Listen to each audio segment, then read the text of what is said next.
Thank you so much. मैं चाहूँगी, request करूँगी दिनेश जी प्लीज़ अगर आप साथ में आ जाएं तो, और शिव जी प्लीज़।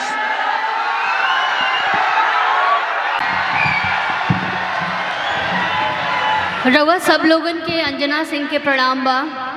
दिल्ली का हाल चाल बा? दिल्ली का हाल चाल बा? सब कुछ ठीक बाटे कि ना?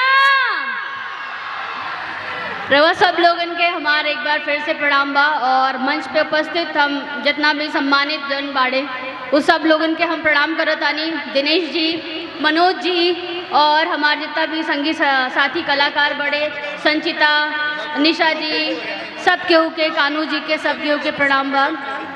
हम बस इतना ही कहब कि हंगामों के दौर में दिलकश अरमानों की बात चली।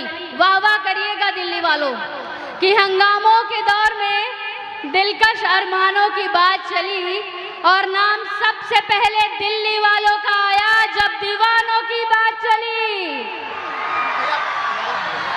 तो हम तो सिंगर है नहीं, तो डांस कर सकते हैं। डांस करें ना? रेडी? इतना बड़ा मंच है, 13वां विश्व भोजपुरी सम्मेलन है। मैं यहाँ पे शिवजी सिंह जी को बहुत बहुत धन्यवाद कहना चाहूँगी, कुलदीप जी को धन्यवाद कहना चाहूँगी कि वो हर साल मुझे इस मंच से हमेशा जोड़े रहते हैं। ये मेरे लिए बहुत भाग्य की बात है। और रही भोजपुरी के सम्मान की बात, तो सम्मान सबसे पहले घर में ही मिलना चाहिए। मुझे तो बस इतना पता है कि हम अगर आपस में एक दूसरे का सम्मान करेंगे तो बाहर हमें किसी से सम्मान मांगने की ज़रूरत नहीं है। हम अपने में बड़े हैं और हमेशा रहेंगे। जय बिहार, जय भोजपुरी। कीजिए ना कि किसको बुलाना है।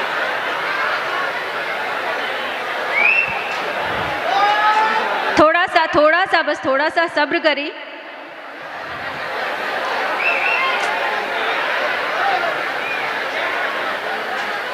और भोजपुरी सिनेमा के सम्मान के सफ़र अब शुरू कल जाई।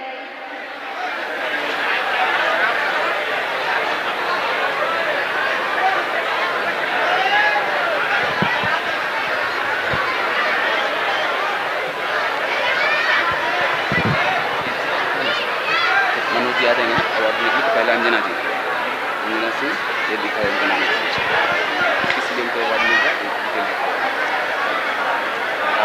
बिल्कुल, अब कार्यक्रम को आगे बढ़ाते हैं। थोड़ी माफ़ी चाहिए।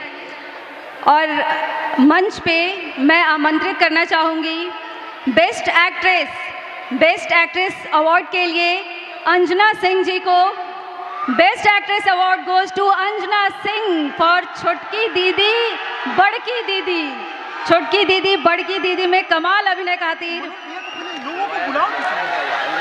अंजना सिंह जी राउर बहुत बहुत स्वागत बा। और बेस्ट एक्ट्रेस के अवार्ड देवे खातिर हम मंच पर बुलावल चाहब माननीय मनोज तिवारी जी के।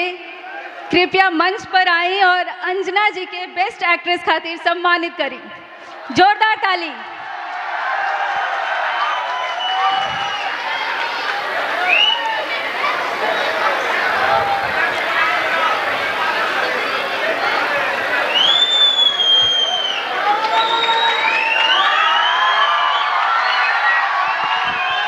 Thank you so much.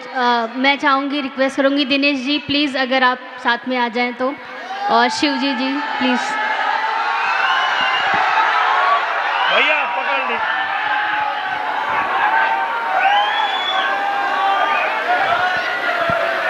Manoj ji, Dinesh ji, ये फिल्म बहुत ही मेरे दिल के करीब थी। छोटकी दीदी बड़की दीदी, इस फिल्म में मुझे पैर में चोट भी लगी थी, मेरा ऑपरेशन भी हुआ, और आप सभी जनता ने मुझे इतना ज़्यादा प्यार दिया इस फिल्म के लिए। हाईएस्ट TRP, हाईएस्ट व्यूज़ थे इस फिल्म को, छोटकी दीदी बड़की दीदी को। तो thank you so much Dinesh ji and Manoj ji. Is film में मेरा एक छोटा सा डायलॉग था, वो था कि जैसा कि आजकल आप अपने कार्य क्षेत्र में कार्य कर रहे हैं, उसी के रिगार्डिंग है कि हक छिनबा त त महाभारत होई, हक छिनबा त महाभारत होई और हक देबा त रामायण होई। Thank you sir, thank you so much Anjana जी।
दिहल पापा जी के, गाड़ी दिहल पापा जी के, जौना पर घूम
जी के दिलावा टूट जाई।